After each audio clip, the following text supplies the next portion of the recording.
François Prévost, Société du Canal de Provence. C'est une question à mon collègue Vincent, ou plutôt une remarque. Bon, tu nous as dépeint la situation des associations syndicales autorisées assises sur un fondement juridique qui effectivement est très solide, hein. Mais on voit bien quand même les limites de ce fondement juridique aujourd'hui, qui peut être contesté par des évolutions à la fois de leur environnement sociétal, mais aussi et surtout par le changement du rapport de force à l'intérieur de ces associations.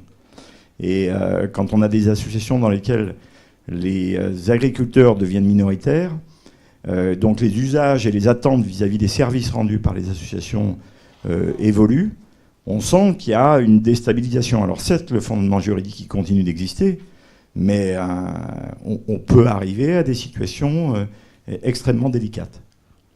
Par ailleurs, il y a la question des services rendus par ces associations qui évoluent et pour lesquelles on se rend compte qu'elles ont le plus grand mal à faire reconnaître ces services.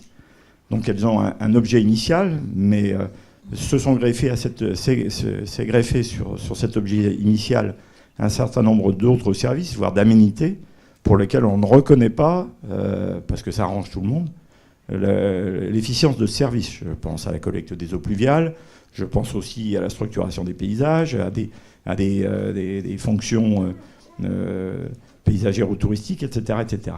Donc ça, c'est aussi un facteur de déstabilisation financier et institutionnel. Oui, alors sur la question du fait qu'on peut reprocher aux ASA, effectivement, parfois, de ne pas faire évoluer leur aménagement en fonction de l'évolution du territoire et des besoins de leurs usagers. J'avais une diapositive que j'ai un peu passée rapidement, c'est celle sur la professionnalisation, qui me semble indispensable pour pouvoir effectivement faire évoluer l'ASA, enfin les aménagements de l'ASA, que ce soit les aménagements, mais aussi la gestion administrative, la gestion de la gestion démocratique, entre guillemets, de l'association. Donc pour ça, il faut avoir un personnel compétent et formé, qui a une vision large des choses. Si on s'en tient à une gestion au jour le jour, effectivement, il peut y avoir une dérive de ces associations. Donc nécessité d'une professionnalisation et donc d'avoir aussi une taille critique pour permettre de dégager les moyens de recruter des gens compétents qu'il faut payer à un certain niveau aussi.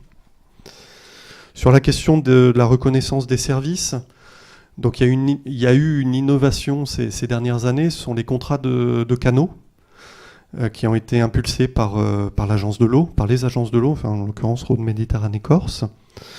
Ces contrats de canaux mettent autour de la table tous les partenaires importants, tous les partenaires institutionnels importants du territoire pour discuter de l'avenir des canaux.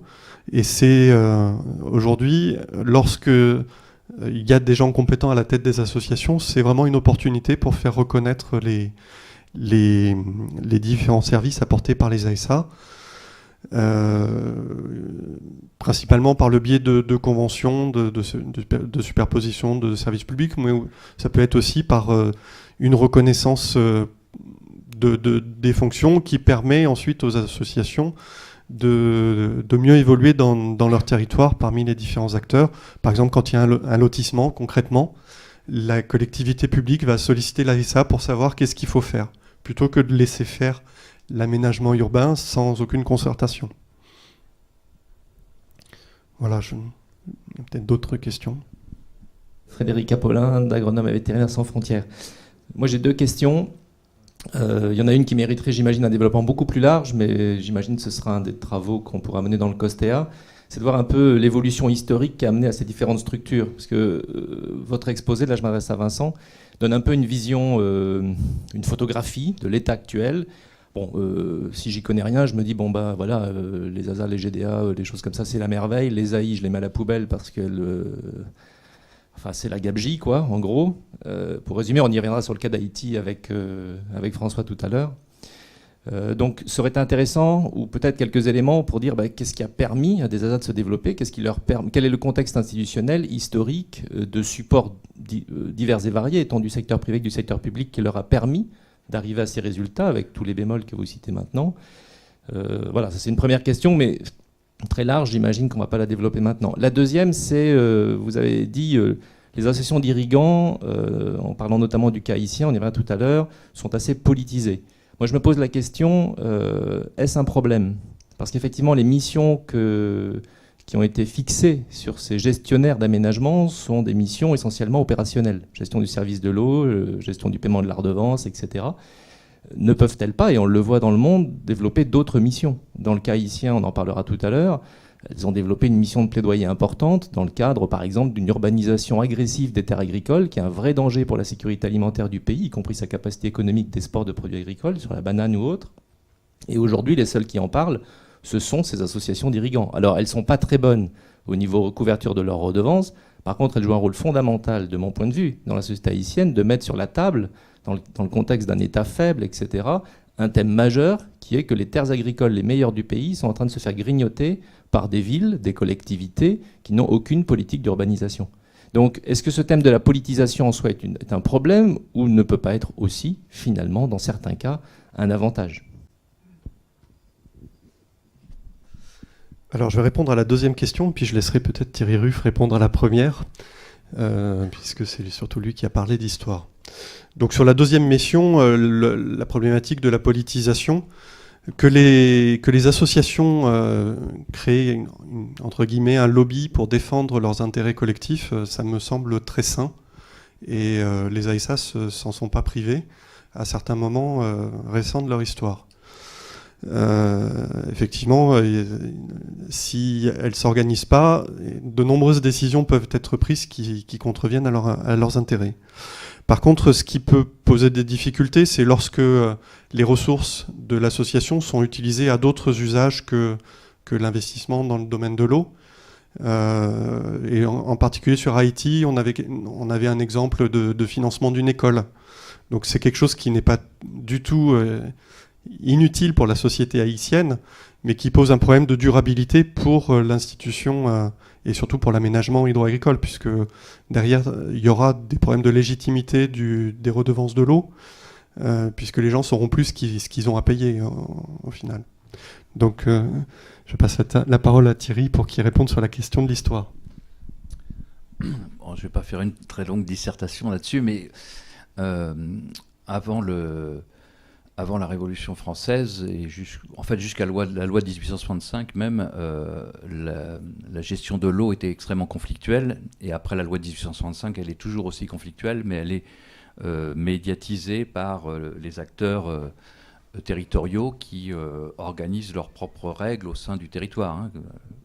Avant, il y avait des procédures extrêmement lourdes qui fait qu'il y avait une attaque sur les accès à l'eau et des tensions extrêmement fortes qui découlaient d'ailleurs des actes royaux ou médiévaux qui avaient été passés et qui n'avaient pas été transcrits finalement dans la France du 19e siècle. En droit reconnu par les associations, à l'époque, le danger qui couvait était un accaparement de terre et d'eau, comme on a vu par exemple en Camargue, qui a exclu les petits paysans de l'accès aux terres et aux eaux par des actions de ce type au XIXe siècle. Donc la loi de 1865 est une loi politique, est une loi qui permet la défense de collectifs sur des territoires limités, mais au moins qui leur donne un statut très puissant, public, ce qui n'a jamais été le cas du transfert de gestion pratiquement dans les périmètres du Sud, où on a encore une fois, simplement chercher à être opérationnel et à recouvrer des redevances, mais finalement très peu à assumer un contre-pouvoir. Or, je pense que c'est l'un des points de la discussion aujourd'hui. Ce que je voulais dire tout à l'heure, d'ailleurs, c'était que dans le domaine de l'eau agricole, finalement, on parle de participation, mais on devrait mieux parler de mutualisation, c'est-à-dire effectivement de capacité d'une société à concevoir une gestion partagée, équitable et intégrant tout le monde.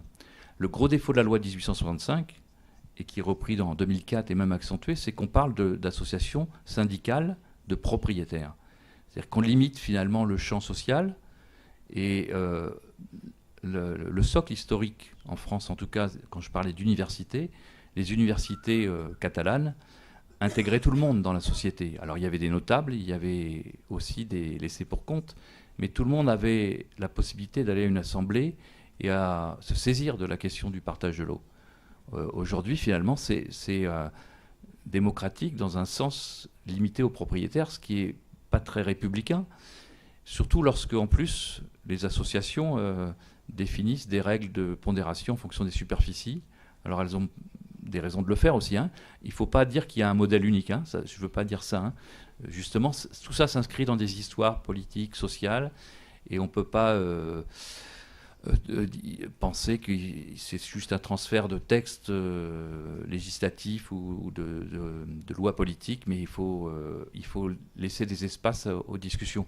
Alors la loi de 1865, je vais terminer là-dessus, elle ne s'est pas appliquée du jour au lendemain. Par exemple, dans le monde catalan, justement, il a fallu attendre des années 1950-55 pour voir finalement l'ensemble des associations anciennes se conforter au modèle général.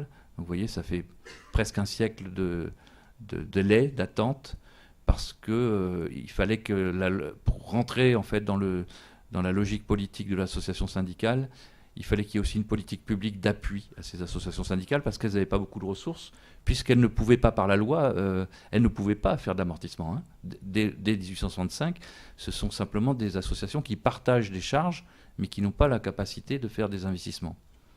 Cela étant, d'ailleurs, dans les pays du Sud, le problème est posé aussi par ce mouvement associatif, c'est-à-dire que lorsque des associations sont libres ou privées et qu'elles sont incitées à faire une caisse d'amortissement, elles récoltent des fonds. Le problème, c'est qu'il peut y avoir des corruptions et des fonds qui disparaissent. Et donc, on peut avoir ce type d'approche que si, effectivement, on a une institution qui est suffisamment contrôlée par la population locale, quoi. Oui, c'est dans la perspective du petit exercice sémantique qu'on fera tout à l'heure. Ces notions de transfert, comme d'autres d'ailleurs, désengagement, voire participatif. Qu'est-ce qu'il y a derrière ? J'ai entendu tout à l'heure, est-ce que le transfert, c'est un transfert de charge ? C'est un transfert de charge moyen faible.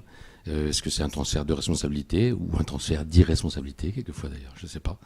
Je ne suis pas sûr que le mot soit très très adapté. Donc moi, je suggère qu'on réagisse sur ce vocabulaire parce qu'il me paraît quand même important. Dans vos présentations, on a vu beaucoup d'innovations faites localement par des groupements d'agriculteurs qui montrent qu'à leur échelle, ils ont trouvé des solutions concrètes. Moi, ce que je disais aussi, c'est qu'il y avait besoin d'un cadre et d'une reconnaissance du fonctionnement des associations pour que ça puisse fonctionner dans la durée. D'ailleurs, ça a ressorti très nettement sur l'IT. Comment est-ce qu'on peut passer de l'innovation locale à la constitution d'un cadre au niveau national et donc d'un cadre juridique et puis d'un cadre institutionnel. Donc c'est une question à vous, peut-être aussi aux bailleurs de fonds. Je pense que si Charles Montes était là, il répondrait à ma place. À notre place, c'est en route. En Haïti, on peut dire que c'est en route, y compris il y a un projet de loi qui est posé au Parlement. Ensuite, il y a les difficultés politiques haïtiennes qui fait que ça n'avance pas. Et ce projet de loi s'appuie sur une réflexion finalement de plus de 20 ans de travail. Un des premiers exemples, bien sûr, c'est l'AIPA, c'est l'Arcae. Ensuite, il y en a eu d'autres autour, dont QDS, dont ce qui se passe dans l'Artibonite aujourd'hui, même si c'est plus neuf, entre guillemets, et plus délicat politiquement. Donc, ce qui est dit là, et notamment ce transfert responsable, cette cogestion, finalement, est un peu casser le mythe du transfert de gestion conçu effectivement comme un transfert de charge et le fait que les associations vont totalement s'autofinancer. Enfin, faut pas rêver, en tout cas dans le contexte haïtien, faut certainement pas rêver, mais ce que j'ai vu d'ailleurs montre qu'il ne faut pas rêver non plus. Ça doit se traduire effectivement dans un cadre législatif qui permet du partage de responsabilités, du partage de charges et de la réelle cogestion. C'est dans cette voie que je comprends qu'effectivement l'État haïtien s'engage en ayant préparé ce projet de loi. Donc quelque part c'est en route. Et quelque part c'est pas plus mal que ça se fasse assez tard parce que ça s'inspire de 20, 25 ans, 30 ans d'expérience depuis la chute des Duvalier de gestion paysanne et de gestion étatique et de cogestion avec ces innovations. Ce que je voulais relever, c'est que manifestement, on n'est pas dans des situations identiques. C'est-à-dire, quand je regarde ce que je vois en Tunisie, où finalement, la présence de l'administration, l'État, le cadre est plutôt quelque chose d'omniprésent, de contraignant pour le développement d'associations qui ont besoin d'un peu plus de place et d'innovation. C'est manifestement pas le cas dans d'autres situations où l'État est plutôt faible. Donc ça illustre bien un peu le sens de la question. Je pense qu'il y a une recherche d'équilibre qui doit être visée. C'est pas les mêmes solutions qui vont être applicables dans tous les cas, c'est manifeste. Et sur la question du transfert, puisqu'elle a été soulevée tout à l'heure, je pense qu'au départ, il ne faut pas se cacher. C'est-à-dire qu'au départ, c'est bien un transfert de charge piloté par l'État. C'est comme ça. Et le même État qui s'inquiète du fait que la politique ne fonctionne pas à la hauteur de ses ambitions. Donc là, il y a clairement aussi une redéfinition sur ce qui avait été dit sur Ostrom. Il y avait, je me souviens plus, par Thierry Ruff, il y a un moment, il doit y avoir, je ne sais plus les termes, mais il doit y avoir un bénéfice. C'est-à-dire que l'engagement des usagers doit se traduire par une forme de bénéfice. Il faut qu'ils en tirent un profit. Quand ça se traduit par un accroissement de charge, ça ne peut pas fonctionner naturellement, quoi. Là, il y a clairement un problème dans l'énoncé dans beaucoup de situations. Oui, bonjour. Donc Mathieu Dionnet de l'ISOD. J'ai une question en fait d'ordre assez général sur la notion de participation, puisque c'est ça qui nous réunit aujourd'hui. Donc la gestion participative de l'irrigation. On voit bien que derrière, il y a l'objectif de faire en sorte que ces périmètres irrigués ils fonctionnent d'un point de vue technique et agronomique et économique, etc. Donc ça, je pourrais dire, c'est un peu c'est les objectifs techniques de l'implication des usagers dans la gestion de leur périmètre, parce qu'on sait que si on ne le fait pas, on aura de mauvais résultats. Mais je pense que derrière la notion de participation, on a d'autres choses également. On a commencé à le mentionner, notamment avec le cas tunisien, l'autonomisation de ces structures et la capacité des GDA un peu à l'autodétermination par rapport au rôle et au fonctionnement de leur association. Donc du coup, on aborde deux autres objectifs derrière cette notion de participation. Il y a la notion de changement, d'évolution un peu sociale, et puis il y a la question démocratique. Et j'avais une question à Serge pour savoir, à travers le projet Papagir, tu as eu pas mal d'interactions avec l'administration centrale en Tunisie, dans un contexte en plus post-révolutionnaire. Et je voulais savoir où avaient été un peu les moments de tension entre la vision de ton projet et l'administration centrale. Merci. Au niveau de l'administration centrale, je dirais que le principal problème, c'était de leur faire comprendre ce qu'on voulait faire. Et notamment vis-à-vis des agriculteurs, quand on arrive sur le terrain en disant « nous, on a que nos mains, on n'a pas d'argent, on n'a pas de moyens, on n'est pas capable de vous aider, simplement on va réfléchir avec vous, on va travailler », c'est pas quelque chose de naturel. On est quand même dans des environnements où les projets, ça reste des pourvoyeurs de fonds, de moyens, de capacités. Donc je dirais que ça a été ça, le premier problème. Le deuxième problème, c'est que, en fait, en réalité, les acteurs de terrain ont très bien compris, ont rapidement compris ce qu'on voulait faire. C'est-à-dire qu'on leur donnait la parole, donc de fait, on leur donnait du pouvoir. Donc ça s'est bien passé. Le problème, c'est l'administration. C'est-à-dire, c'est la rigidité, c'est un modèle quand même très top-down de l'administration dans son fonctionnement qui fait qu'il faut vraiment un effort sur la durée pour réfléchir et modifier les comportements de manière à aller vers une qualité relationnelle. Alors moi, je sais pas, démocratie, c'est autre chose. Mais de faire en sorte que les choses avancent dans la bonne direction, que les gens s'écoutent, se respectent, se comprennent, et ça nécessite du temps, et en particulier de la part de l'administration, avec une grande diversité en réalité après, en fonction des territoires. Je ne sais pas si je réponds, parce que à mon avis, tu connais la réponse à la question que tu posais, donc tu pourrais peut-être répondre aussi. Non, moi je voulais un peu, je sais pas comment appeler ça, mais ça répond à plusieurs des questions. Vous êtes intervenus chacun en tant qu'acteur, positionné au niveau d'une problématique de recherche-action, d'un accompagnement opérateur d'un périmètre, des ONG qui travaillent plus particulièrement avec le paysanat. Je voulais simplement attirer l'attention du jeune public, parce qu'il y en a quand même beaucoup dans la salle, qu'aucun projet d'irrigation dans lequel on s'engage, nous, en tant que bailleurs de fonds, n'a pas l'ambition d'un dialogue politique sectoriel qui porte, comme le demande Mathieu, de toute façon d'autres objectifs, parce que quand on s'engage dans une politique de développement, en particulier dans le domaine de l'irrigation, on sait de toute façon qu'on va toucher beaucoup de choses dans la relation entre l'État et les sociétés, dans le positionnement, dans l'organisation, dans le partage de responsabilités. Et c'est là que les politiques d'irrigation sont assez intéressantes, parce que autour de ce mot transfert, je suis d'accord qu'on transfère que ce qu'on veut, en fait. Et que la grande vague des transferts acceptés par les États, c'était le transfert des emmerdements, en fait. Mais il n'y a pas eu forcément dans la partie paysanne une bonne utilisation, enfin, l'organisation suffisante qui pouvait être aidée par soit des projets de recherche-action, soit des projets d'ONG. Et que les cas qu'on a vus où des choses ont abouti, c'est là où il y avait une autre histoire avec les organisations paysannes, parce que ce dialogue que nous entamons avec l'État,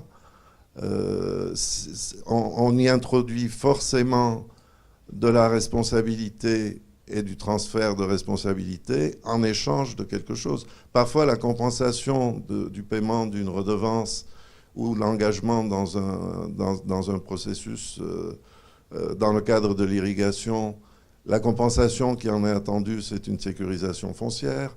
Parfois, le désir inavoué qu'il y a, c'est de fabriquer de la démocratie locale. À l'Office du Niger, on a été accusé de créer des contre-pouvoirs. Ailleurs, on a été...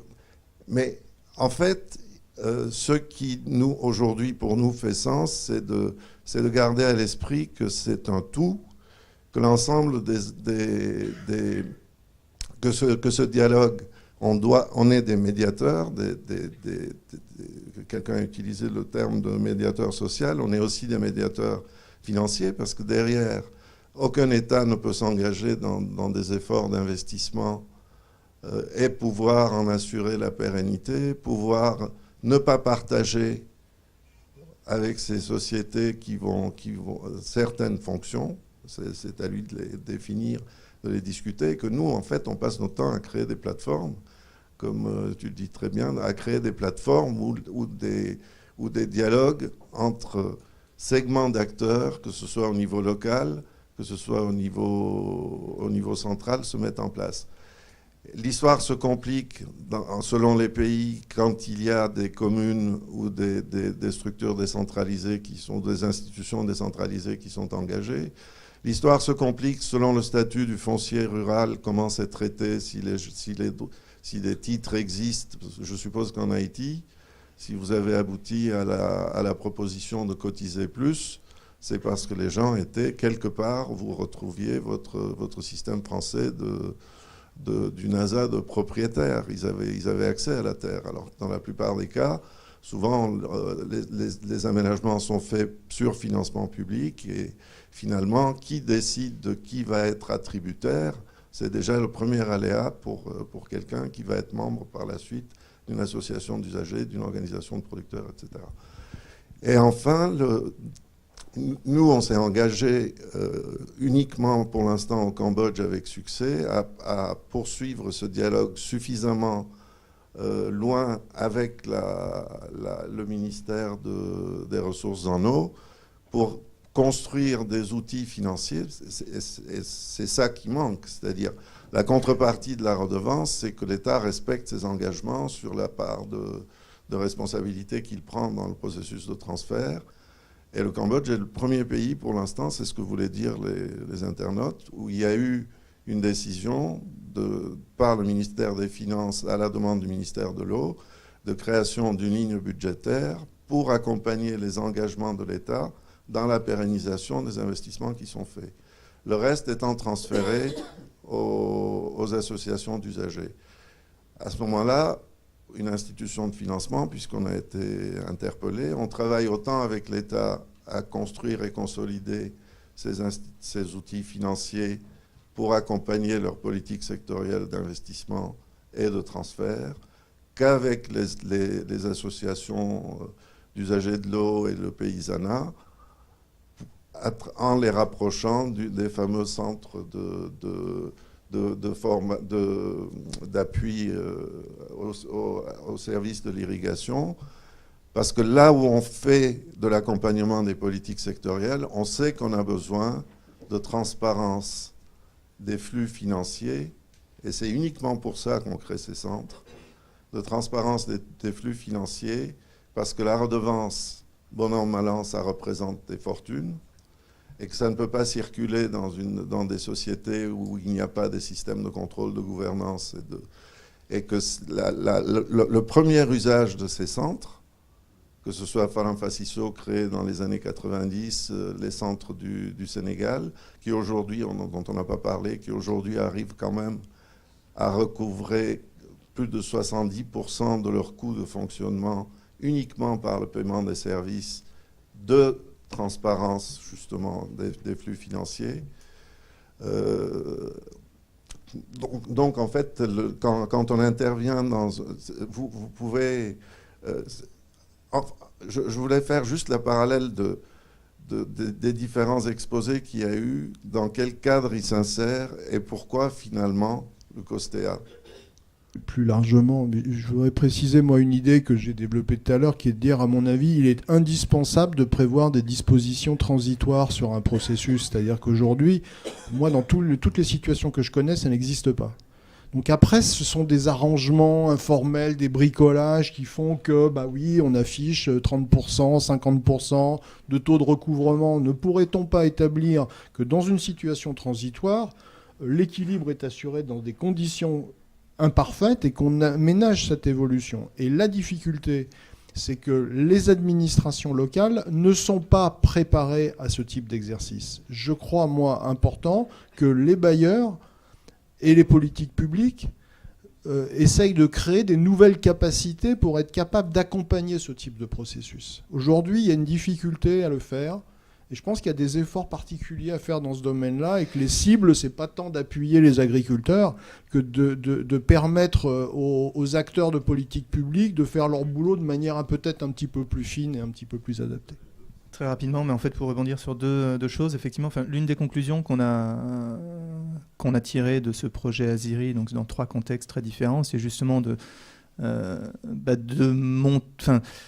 signaler qu'il y avait peut-être un mythe de l'autofinancement des services par les usagers et qu'il faut pas se dire que voilà, c'est du jour au lendemain qu'on va pouvoir financer ça. Et pour réagir sur la première intervention de François Brel, en fait, sur les termes qu'on utilise, dans ce projet Aziri, donc on était dans 3 contextes très différents, 3 organisations du Nord différentes avec leurs partenaires du Sud. Et en fait, ce qu'on a constaté, c'est que ça nous a pris quand même beaucoup de temps à comprendre le contexte de l'autre. C'est-à-dire que quand on a rédigé le projet au départ, on parlait de centre de service et on imaginait tous, je pense, avoir la même compréhension de ce qu'est un centre de service ou de ce qu'est le transfert de gestion ou de ce qu'est la gestion participative de l'irrigation. Et en fait, au fur et à mesure du projet, on a réalisé que derrière ces mots, on avait chacun notre compréhension et qu'un centre effectivement de service au Cambodge, en Haïti, au Mali, en fait, recouvrait vraiment différentes réalités. Donc ça a été une première étape. Et malgré tout, en fait, chaque ONG est intervenue avec ses propres démarches dans les 3 pays.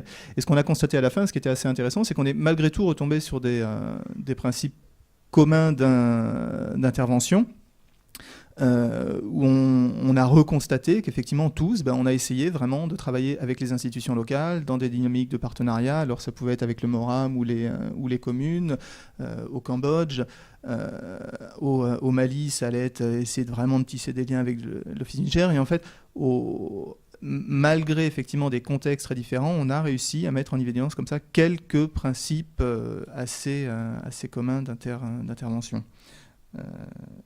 Ouais. Très étonné qu'on discute un problème encore aujourd'hui sur le management transfer, alors qu'à l'échelle mondiale, je parle en Inde, à Sri Lanka et même ailleurs, ces problèmes ont été abordés par la FAO, l'IMI, etc. dans les années 80.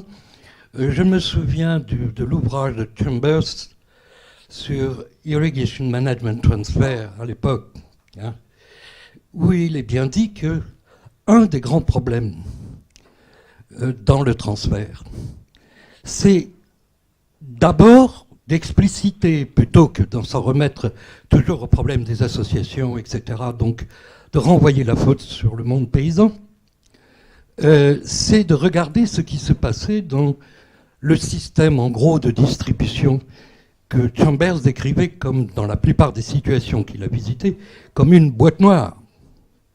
Et pour cause. Je ne vais pas faire un grand discours sur la manière dont se produit la technologie. Je vous dirais que ça commence à la période coloniale. Je parle des grands systèmes. Et ce qui est amusant de savoir, c'est qu'on calait les formules d'hydraulique à l'époque en même temps que construisaient les canaux. Donc on était dans l'expérimental le plus absolu. Ensuite, du fait qu'on savait répartir l'eau entre régions depuis la création des écluses en Hollande au XVIIe siècle, on savait transporter de l'eau. Quant à la distribuer, c'est autre chose, c'est beaucoup plus difficile. Imaginez distribuer de l'eau suivant des méthodes quasi traditionnelles à 200, 250 000, 300 000, 1 million de personnes. Ça devient un problème très difficile. On peut même le modéliser mathématique, et vous cherchez un flot maximum dans un graphe, et vous voyez qu'il n'y a qu'une heuristique pour résoudre le problème. C'est très difficile. Et on ne peut pas en blâmer l'État. Mais la conséquence de ce système, c'est qu'il est très contraint. Il ne faut pas dire, et c'est pour ça qu'ensuite il y a eu ces travaux sur le despotisme, etc., c'est que la technologie elle-même contient elle-même ses propres contraintes. Je veux dire, il n'y a pas de degré de liberté dans ce... Alors, dans les années 80, on a réfléchi sur ces problèmes à grande échelle, parce qu'on a constaté quand même que dans les grands périmètres du Punjab, qui est suréquipé en canaux d'irrigation, les paysans construisaient des forages à l'intérieur du réseau. C'est pareil dans le sud, à la Cavrie ou ailleurs.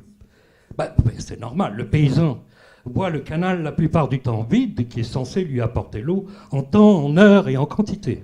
Okay. Donc il y a dans les choix technologiques, et on ne peut pas rendre responsable l'histoire, mais des choix technologiques qui n'ont pas évolué. Je vous vois tous, et c'est très intéressant, discuter autour de solutions coopératives, etc., associatives, avec des modèles d'association, qui se ressemblent tous, d'ailleurs, comme la technologie elle-même. Or, le problème posé face aux conditions écologiques nouvelles, à la disponibilité en eau, sa rareté, le changement climatique, tout ce que vous voulez, bon, peu importe, il y a un problème de changement technologique.